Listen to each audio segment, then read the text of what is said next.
आपका सत्या 360। प्रवीण में स्वागत है। आज अब देख रहे हैं आषाढ़ कृष्ण गणेश चतुर्थी व्रत कथा, राजा महिजित की कथा।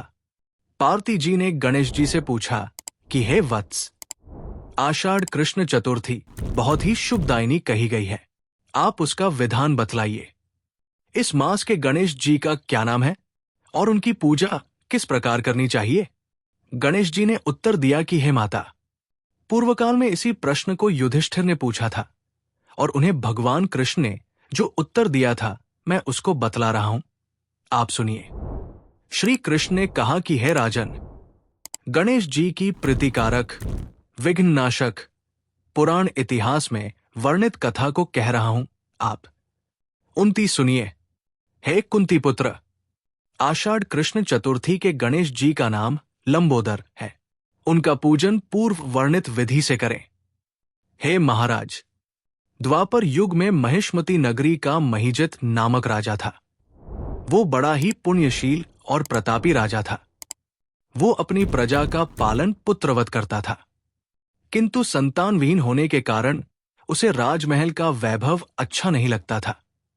वेदों में निय संतान का जीवन व्यर्थ माना गया है। यदि संतानहीन व्यक्ति अपने पितरों को जल दान देता है तो उसके पितृगण उस जल को गर्म जल के रूप में ग्रहण करते हैं। इसी ऊहापोह में राजा का बहुत समय व्यतीत हो गया। उन्होंने पुत्र प्राप्ति के लिए बहुत से दान, यज्ञ यज्ञादि कार्य किया, फिर भी राजा को पुत्रोत्पत्ति न हुई।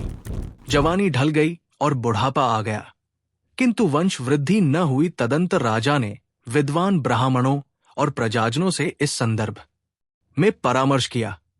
राजा ने कहा कि हे ब्राह्मणों तथा प्रजाजनों, हम तो संतानहीन हो गए, अब मेरी क्या गति होगी? मैंने जीवन में तो किंचित भी वाप कर्म नहीं किया। मैंने कभी अत्याचार द्वारा धन संग्रह नहीं किया। मैंने तो सदैव प्रजा का पुत्रवत पालन किया तथा धर्माचरण द्वारा ही पृथ्वी का शासन किया। मैंने चोर डाकुओं को दंडित किया, इष्ट मित्रों के भोजन की व्यवस्था को, गौ ब्राह्मणों का हित चिंतन करते हुए शिष्ट पुरुषों का आदर सत्कार किया। फिर भी हे द्विजसत्तमो, मुझे अब तक पुत्र न होने का क्या कारण है? विद्वान ब्राह्मणों ने कहा कि हे महाराज, हम लोग वैसा ही प्रयत्न करेंगे जिससे आपके वंश की वृद्धि हो। इस प्रकार कहकर सब लोग युक्ति सोचने लगे। सारी प्रजाएं राजा के मनोरथ की सिद्धि के लिए ब्राह्मणों के साथ वन में चली गई। वन में जाकर वे लोग द्रुत गति से इधर उधर परिभ्रमण करने लगे। उन लोगों को उसी समय एक श्रेष्ठ मुनि के दर्शन हुए। वे मुनिराज निराहार रहकर तपस्या में लीन थे। ब्रह्मा जी के समान वे आत्मजित, क्रोधजित तथा सनातन पुरुष थे। संपूर्ण वेद विशारद, दीर्घायु, अनंत एवं अनेक ब्रह्म ज्ञान संपन्न वे महात्मा थे। उनका निर्मल नाम लोमश ऋषि था। प्रत्येक कल्पांत में उनके एक एक रोम पतित होते थे, इसलिए उनका नाम लोमश ऋषि पड़ गया। ऐसे त्रिकालदर्शी महर्षि लोमश के उन लोगों ने दर्शन किए। सब लोग उन तेजस्वी मुनि के पास गए। उचित अभ्यर्थना एवं प्रणाम आदि के अनंतर सभी लोग उनके समक्ष खड़े हो गए। मुनि के दर्शन से सभी लोग प्रसन्न होकर परस्पर कहने लगे कि हम लोगों को सौभाग्य से ही ऐसे मुनि के दर्शन हुए। इनके उपदेश से हम सभी का मंगल होगा। ऐसा निश्चय कर उन लोगों ने मुनिराज से कहा। जनता कहने लगी, हे ब्रह्मर्षि, हम लोगों के दुख का कारण सुनिए। अपने संदेह के निवारणार्थ हम लोग आपके शरणागत हुए हैं। हे भगवान, आप कोई उपाय बताइए। हे स्वामिन, आप जैसे महात्मा को पाकर हम लोग अन्य व्यक्ति से क्या कहें? आप ब्राह्मण एवं ऋषियों में श्रेष्ठ है। आपसे बढ़कर कोई दूसरा पुरुष नहीं दिख रहा है। महर्षि लोमश ने पूछा, सज्जनों, आप लोग यहां किस अभिप्राय से आए हैं? मुझसे आपका क्या प्रयोजन है? स्पष्ट रूप से कहिए, मैं आपके सभी संदेहों का निवारण करूंगा। हम आपके कल्याण की भावना रखते हैं। तपस्वियों की तपस्या केवल परोपकार के लिए ही होती है। प्रजाजनों ने उत्तर दिया, है द्विजश्रेष्ठ, हम लोग जिस महान कार्य की सिद्धि के लिए यहां आए हैं उसे सुनिए। हम लोग महिष्मती नगरी के निवासी हैं। हमारे राजा का नाम महिजित। है वो राजा ब्राह्मणों का रक्षक, धर्मात्मा, दानवीर, शूरवीर एवं मधुर भाषी है। उस राजा ने हम लोगों का पालन पोषण किया है, परंतु ऐसे राजा को आज तक संतान की प्राप्ति नहीं हुई। हे भगवान, माता पिता तो केवल जन्मदाता ही होते हैं, किंतु राजा ही वास्तव में पोषक एवं संवर्धक होता है। उसी राजा के निमित्त हम लोग ऐसे गहन वन में आए हैं।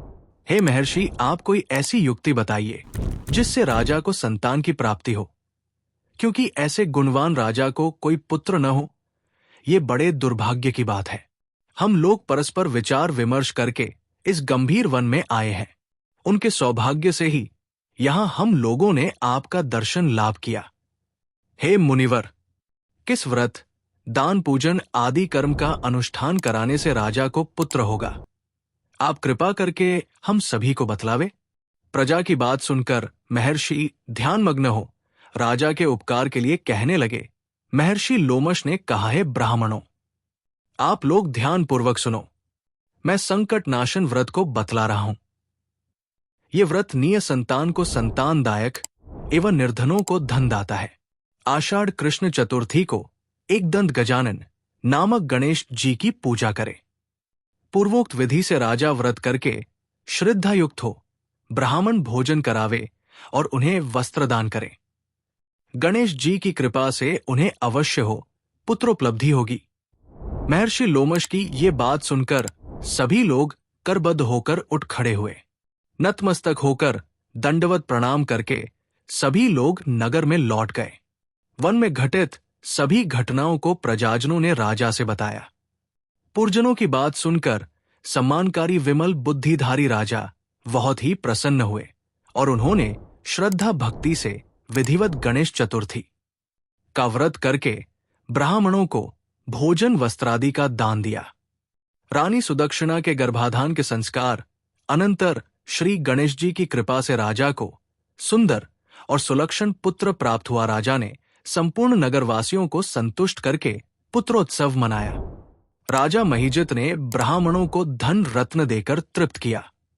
श्री कृष्ण जी कहते हैं, हे राजन, इस व्रत का ऐसा ही प्रभाव है। जो व्यक्ति इस व्रत को श्रद्धान्वित होकर करेंगे वे समस्त सांसारिक सुख के अधिकारी होंगे। श्री कृष्ण जी ने कहा कि हे महाराज, आप भी इस व्रत को विधि पूर्वक कीजिए। श्री गणेश जी की कृपा से आपकी सभी मनोकामनाएं पूर्ण होंगी। आपके शत्रुओं का विनाश होगा और आप अचल राज्य के अधिकारी बनेंगे। हे भूप शिरोमणि युधिष्ठिर, जो पुरुष इस व्रत को करते हैं वे चाहे एकांत सेवी ऋषि हो अथवा विद्वान, उन्हें निर्विघ्न रूप से पौत्रादि की प्राप्ति होती है। जो मनुष्य गणेश जी के चरित्र को सुनते अथवा सुनाते हैं उन्हें सब कार्यों में सिद्धि प्राप्त होती है। जय श्री राधे।